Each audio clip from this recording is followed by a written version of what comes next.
And we're live. Hold on. Let me just...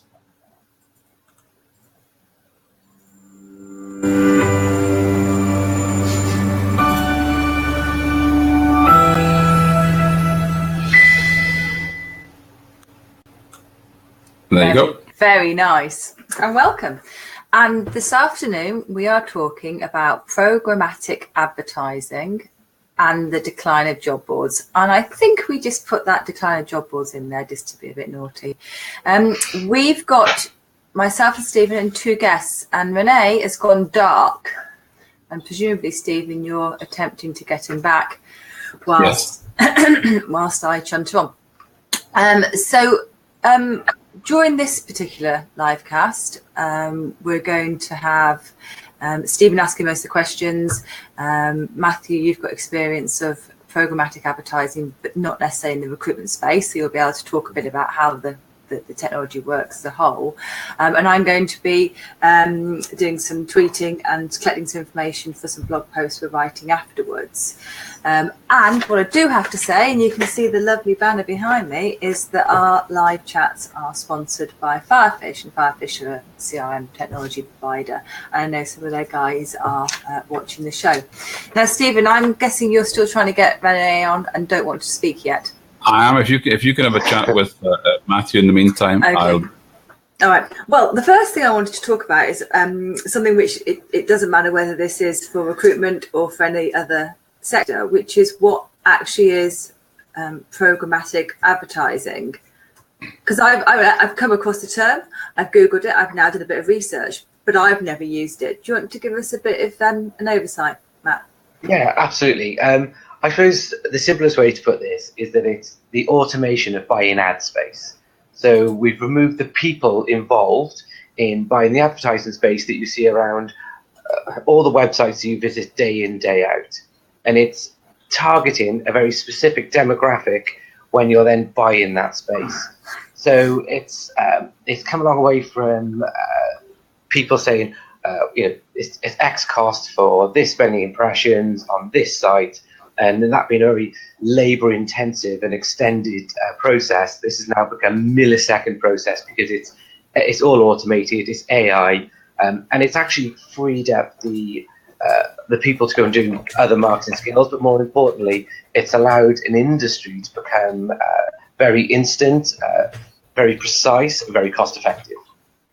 Okay, so we will come on later to whether it is the death of the job board, but it could be potentially the death of the ad agency. I mean, has that been a knock-on negative effect? I mean, usually it frees up people to do something else, but surely there's a whole industry of people who are ad buyers. Yeah, and rightly so. That you're rightly saying that, but there's always the creative side of it that ad agencies that bring to the table as well. It's not just the buy-in side. But effectively, yes, it could be a dent in their revenues. But it could also be another string to their bow in that if they've got the technology to do this, they can still do it on behalf of their clients. They can still do this that is given true ROI and a sensible investment. It all depends on how heavily that agency is invested in the process. Is it manual? Is it AI?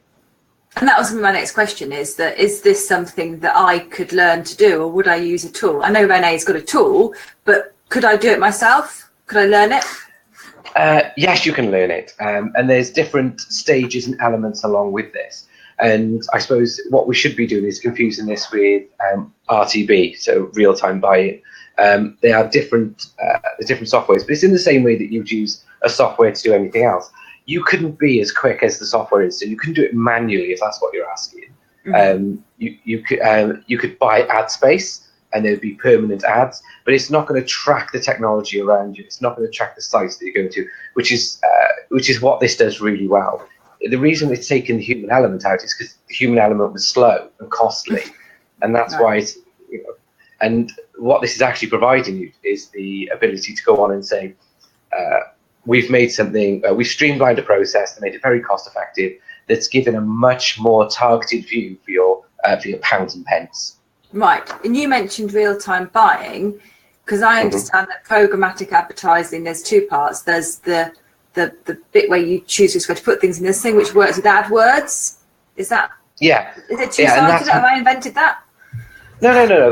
That's quite apt. In the AdWords is, if you know what AdWords are, then that's more the RTB, so the real-time buy-in side of the equation. But if I could give you a real-world example of this. So recently I was looking at buying a car, and so I've done lots of research into what the actual specific brands I wanted, the cars I wanted in those brands, the prices. I've gone onto various sites, and whilst out at those sites, I've tagged myself in at local dealerships and all those kind of things. So that, a couple of days later, I've gone onto a completely unrelated website, and all I get are adverts for Audi, BMW, Nissan, and everywhere I've been, because I'm now within that key demographic. They know from my profile that I've A, been to those sites, B, I've been to, I've got a profile that says I have a disposable income, I'm at the right age, and all those kind of things. I'm actually their key demographic. And so that's much more targeted than somebody saying, actually, if I'm going onto a tyre website, I always have my brand in there because tyres are associated with cars. It's much more real-time and intuitive than just simply saying one equates to the other. And that's what we all see, because we all, you look up, well, I haven't even been looking at holiday centre parks, but you look at a holiday centre parks, and then everywhere you go, you're seeing that targeted at you. So that's an example where the consumer can see it working. Well, yeah, let me give you, that's a really good example, because so recently my wife and I have been looking at booking a holiday. So we have very different views on what that holiday should be. So my wife will say, let's find somewhere cheap and cheerful for a week away, and we'll spend the extra money on spending money. Whereas I'll say I'd rather somewhere a lot nicer, and the resort is a lot nicer, and I'll spend a bit more. So we'll both look for holidays over a couple of days on our phones and various devices. But when we come together and then search on the same search criteria, we are targeted very differently. Yes. So I'll be targeted around villas, 4 or 5 star, where she'll be targeted around savings, kids' holidays, where kids go free, all these kind of things. Yet we've, essentially we're buying the same holiday. Yeah. And actually, holidays are a great example of this, because TUI have a technology, and what that allows them to do is they scan all the data about a prospective person. So their contact centres, they're outbound, they were huge. They were huge volumes in calls, so 300 calls a day. Are you interested? Are you interested? That's now they now only phone their top 10%, because they know when somebody's likely to buy, where they're likely to buy, and what they're likely to buy. So they're going to say, hi, ring somebody up. Are you interested in a skiing holiday in 12 weeks' time to Valdez? Well, actually, yeah, that's something we're already looking at. Or the propensity for them to say yes is a lot higher based on the data that's surrounded, the support surrounding them. Yeah. Okay. Cool. Now, Renee, are you there? I keep seeing him pop on and pop off.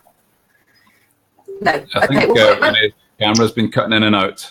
Okay. Well, when he comes back on, we will get him to talk about what his product does. Stephen, I've got a question moving on to how it works in recruitment space. But did you have any other questions generally about programmatic? Because I realised you were going to ask questions. No, that's fine. But to give a bit of background, my experience of this type of arrangement goes back to, I think, around about 2010, where there was a rival to one job. I forget the name of the job aggregator company run by Simon Appleton, and their business was essentially in selling traffic to job boards and to recruitment agencies' websites on a pay-per-click basis. And they devised a system, an algorithm whereby they could acquire traffic on a pay-per-click basis, mainly from Google, but also from other sources. And they would buy traffic on particular platforms at different times of the day, targeting particular demographics. So they would buy that traffic for as efficient a rate as possible, and then sell that plus a margin for themselves onto their customers. So the ability to track the costs of the candidate traffic they were acquiring was they then the best possible deal at any time in terms of pay per click or pay per visitor. to vacancies that were being advertised on job boards, for example. So the programmatic job advertising systems that there are now are essentially an evolution of that, whereby you're able to target the right people at the right times and spend as little money as possible for that. Renee would tell you that his company, they were devised really to not so much to make life better for candidates, but to make life better for advertisers, and so that they would not only get more bang for their buck, but whatever bucks they were spending was getting more bang. Jonathan Hull mentions makes the marketing budget go further. Absolutely. Yes.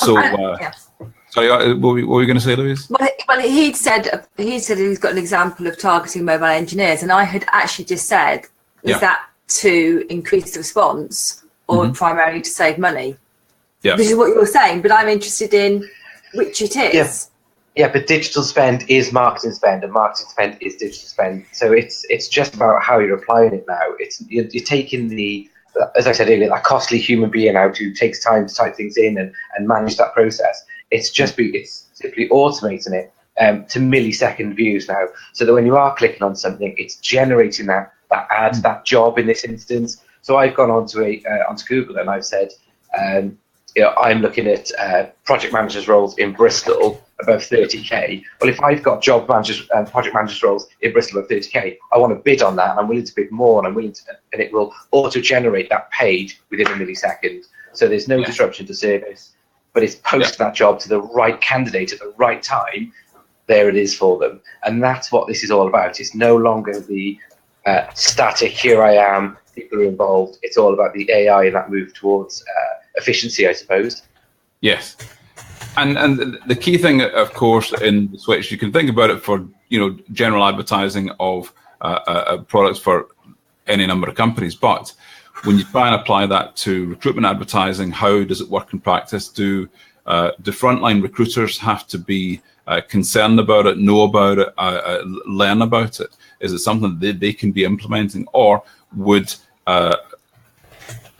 there be teams, marketing teams in employers, or indeed marketing teams in recruitment agencies working on doing this on behalf of the recruitment consultants? You wouldn't want the recruitment consultants to have to even consider the SEO implications of advertising, or indeed where would be the right place to advertise. In the same way as someone buying, old school media buyers choosing to advertise in the break in Coronation Street or midnight on a Saturday night on Channel 4, deciding where the people are going to be. Is that a responsibility? Should that be a responsibility of the individual recruiters? Should they know that information? Should they try and learn that information and relay that to the people who are setting up a system for programmatic purchasing of advertising space?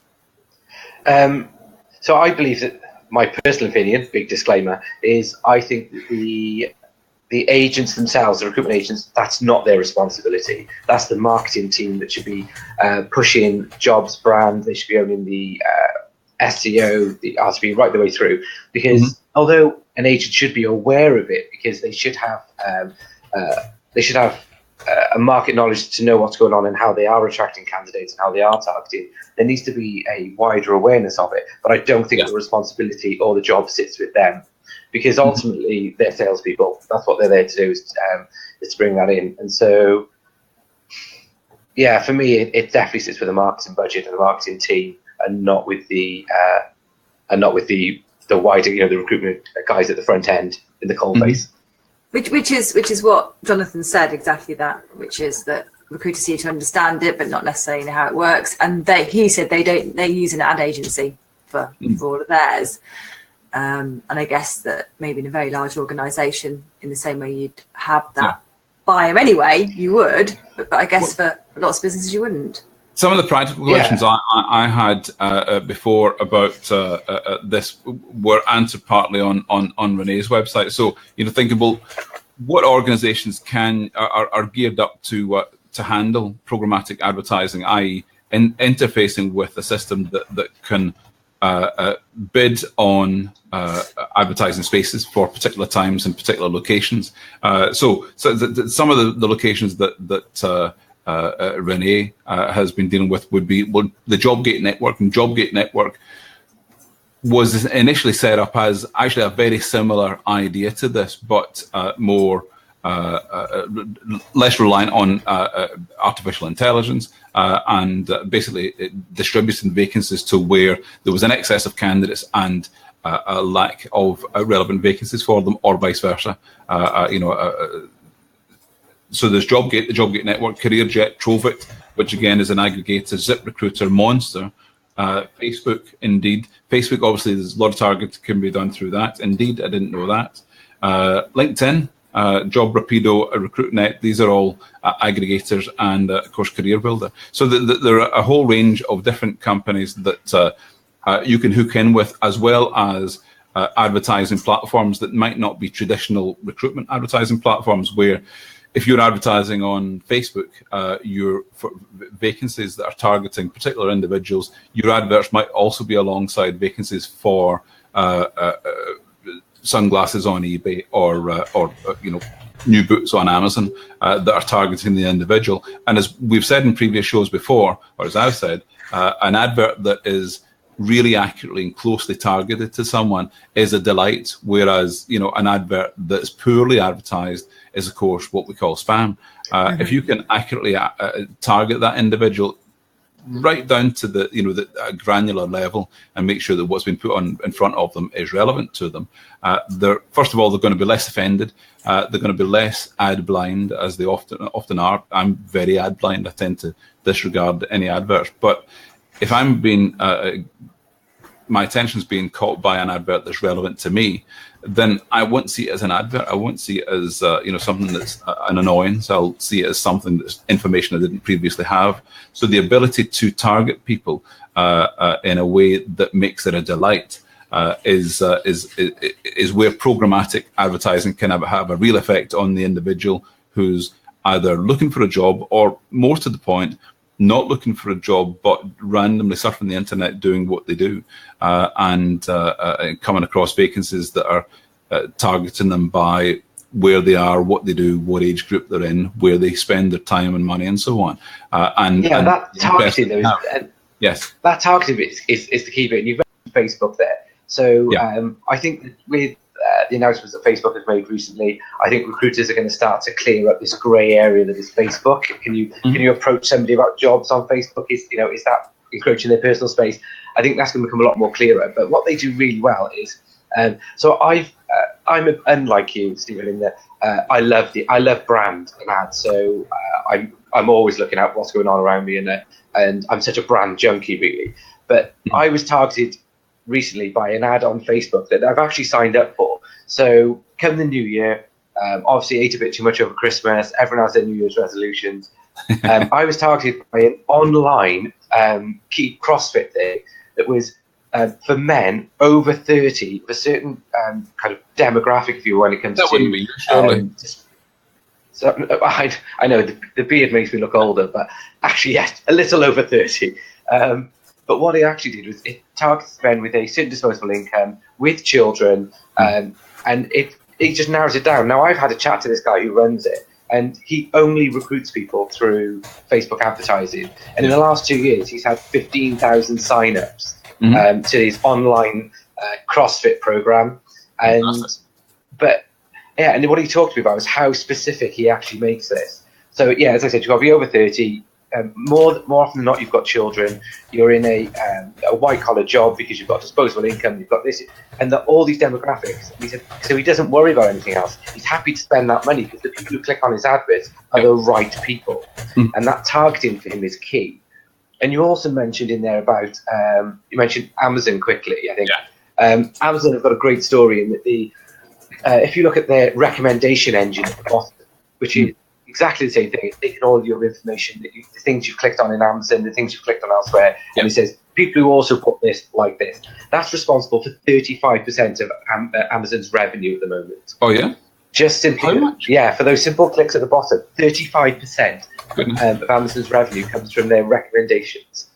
Now, what's key to that is often you think they're not linked. So I was at a show about 3 months ago, and somebody was giving a talk, and they actually showed a step-by-step of Amazon. I'll see if I can find it for you. But what it is, it started with somebody buying condoms, and in the recommendation bar along the bottom were actually things for babies. And then, so there were baby grows, pacifiers, there's bottles, and to me they didn't seem linked at all. But when they actually talked through it, it made complete sense. And it's actually taking more of what is that targeting away from that human that says, I know what this is because I think I've got experience, and given the AI that will learn and predict and as I said, match all these efficiencies going through that make this the cost-effective way of doing things moving forward. And it's going to happen. It's just a case of, do you get on board with it? Well, there's a thing that I talk about quite regularly, and I'm sure I must bore the pants off of people talking about it, in that I think, certainly with the advent of Amazon TV, that Amazon should be giving away Amazon TV or giving away actual physical TVs. I've heard this story before, Stephen. Yeah, well, but essentially, when you've got control of the platform, you can control what you're putting out, and you learn huge amounts about the individual. So if you know about someone's buying and TV watching habits, then there's a huge amount of information that you can garner from that, and you could be marketing much more accurately to people. So when people are watching anything on an Amazon, a TV that's controlled by Amazon, then in the ad breaks, then Amazon can be putting their messages to you the whole time. Now, how does that connect back to programmatic advertising? What we're talking about is ways and means of reaching candidates in a way that's going to get their attention in the most efficient way possible. Again, and I'm speaking for Renee as he's not visible just now. On Renee's website, he talks about in real terms on an employer's website or a recruitment agency website, if you have vacancies that are not attracting any applications versus ones who are attracting lots of applications, then really what you want to do is turn the tap off of candidates that are being attracted to the ones you already have plenty of people for, and not spend any more money on attraction there, and concentrate your efforts on the vacancies that are not getting any. That way you're getting the most efficient return on your investment in terms of advertising. So like it or not, in recruitment, advertising and the cost of advertising is a huge part of what we do. And we all need to be, at the very least, minimally informed in how it works and what goes on in it. So I would say, from my perspective, that not only frontline recruiters in agencies and in in-house, but also the supervisors, the managers, and the marketing teams where they should hook up with, should educate themselves on how this works and how it can be worked to their benefit. So Louise, what was that stat that you brought on the bottom there? The 75% of advertising budgets in the US are spent on programmatic, that one? Yes. Yeah, well, and also there's, I'll include this in the other blog posts, but in the UK in 2016, 2.6 billion was spent on programmatic digital ads, and the previous year is 1.8. So obviously it's increasing.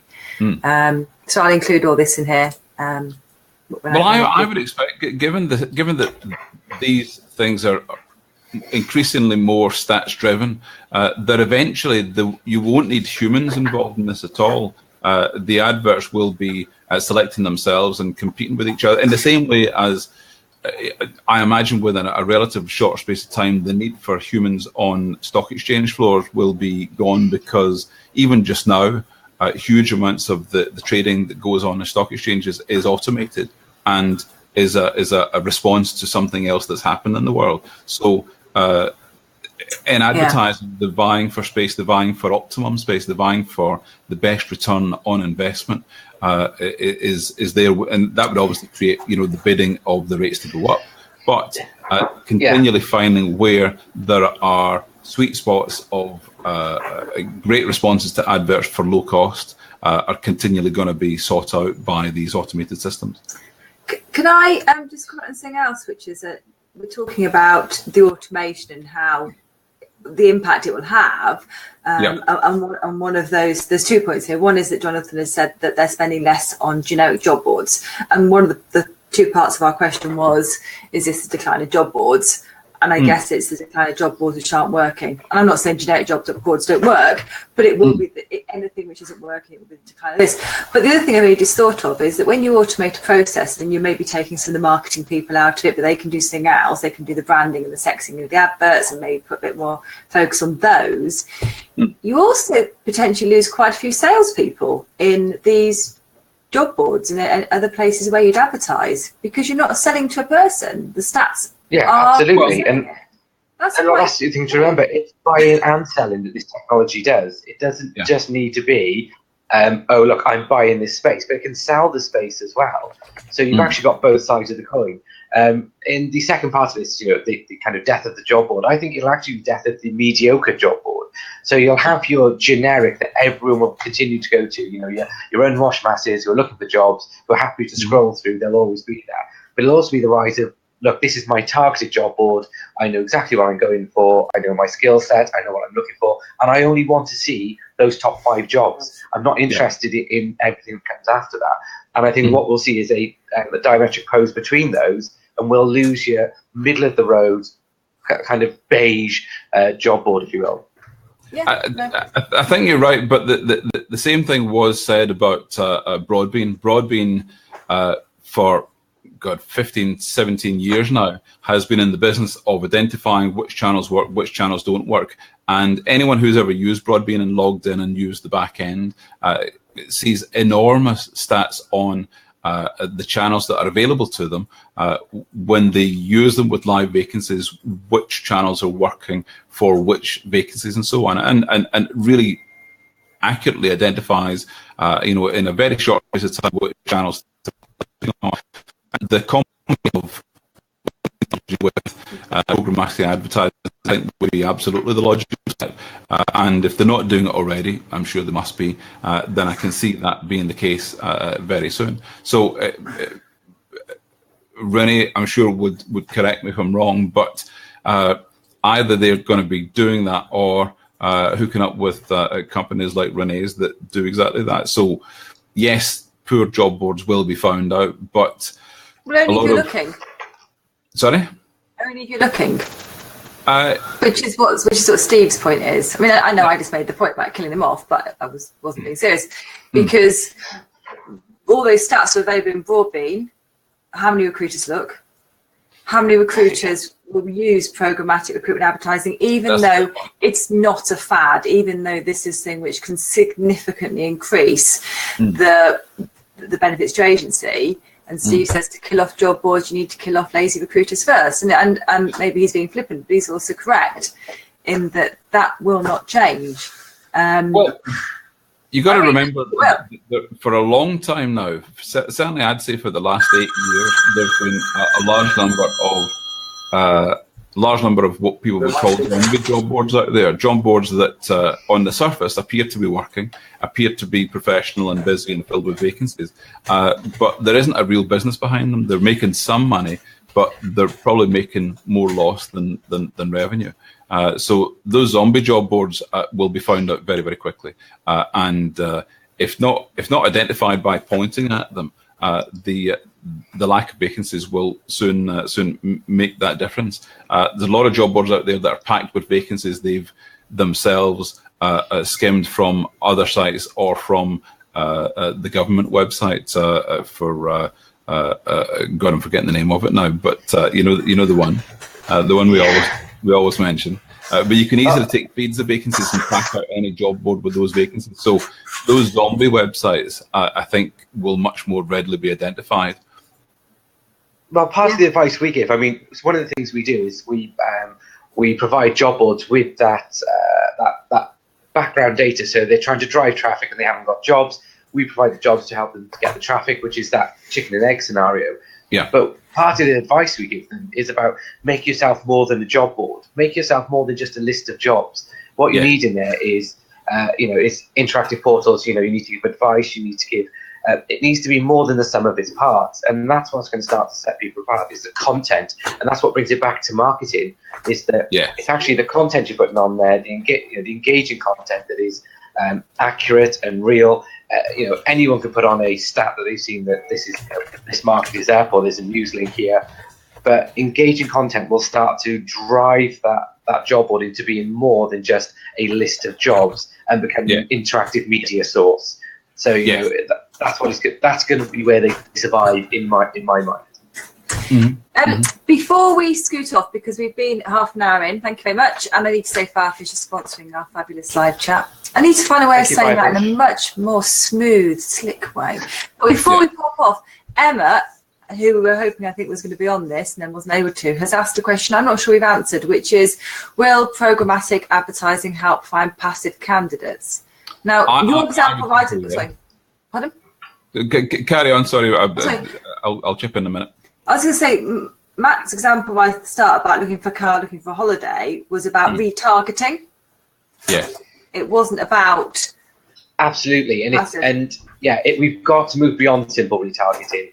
It's more about searching for the people who aren't searching, but it's going to give... What it does give you is it identifies that those people who are most likely, based on their trends and what they do and all the data that we get from a myriad of sources, this is the person that you're actually looking for. So if this person has read articles on Java and Hadoop and technologies that they are involved in, then absolutely this person is at the front of their game. They're looking. Those are the people you want.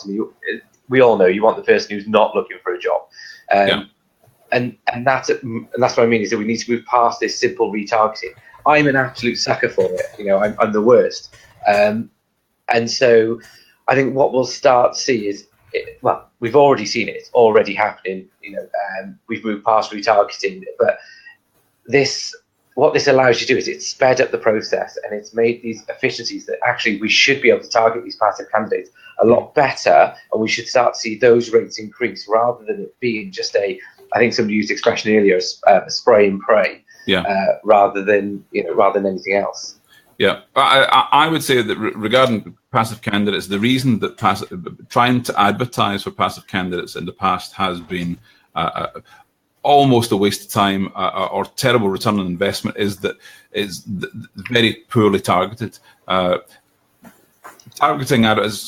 Passive candidates are not on job boards, so we're talking about adverts that would appear on other platforms such as on Facebook or a variety of other generic platforms where people are there doing other things, and you're able to target them by demographic. And Facebook is the very best example of that because there's so much demographic information on the individuals there. So if you're targeting someone through Facebook who's not looking for a job, who's busy getting about the business, chatting with their friends and so on, then the ability to target someone very accurately would overcome the poor return on investment because you're choosing a very specific demographic that you reckon is going to be suitable for the vacancy you're advertising. It should also be the case then that the pay-per-click, the cost per click of the candidate clicking through on that advert is going to be worthwhile. Again, having programmatic platforms being able to buy and choose and implement those adverts means that you don't need to go through the thought process of sitting on Facebook yourself and selecting out the demographics and doing the work on it. If an automated system can do that for you, then you can click a button and let it go off and do the work. So those passive candidates could be attracted in a cost-effective way that they weren't at all possible before. Passive candidates, I should also say, are not necessarily better candidates, but they're candidates that you otherwise wouldn't have in the mix. They're just more candidates. They're not necessarily any better for your job, and passive candidates are not more valuable than active candidates.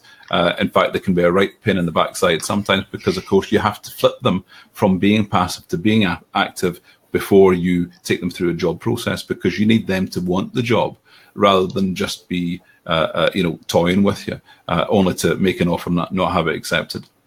I think we're doing a show on passive active with Audra and Alan next. Oh, that'd be good. They've both got a thought on it. Yeah, no, I think you're right.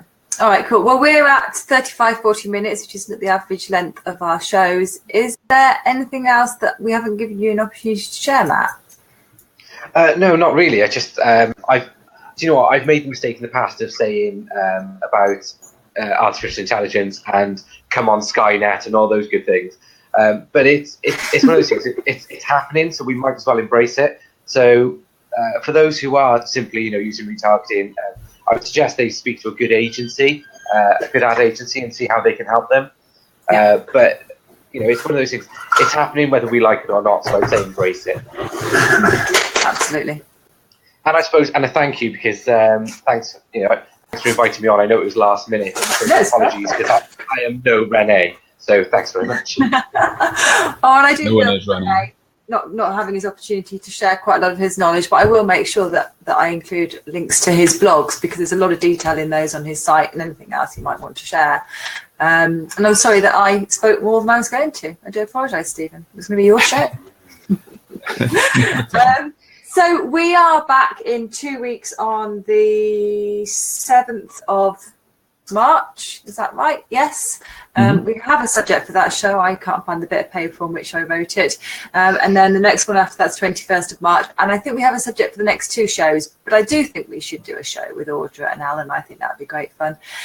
So thank you very much for joining us, Matthew, at short notice. And thank you for sorting the tech, Stephen. And thank you very much to Firefish. And we'll see you, and to our guests, we'll see you in 2 weeks' time. Thank you. No problem at all. Thank you.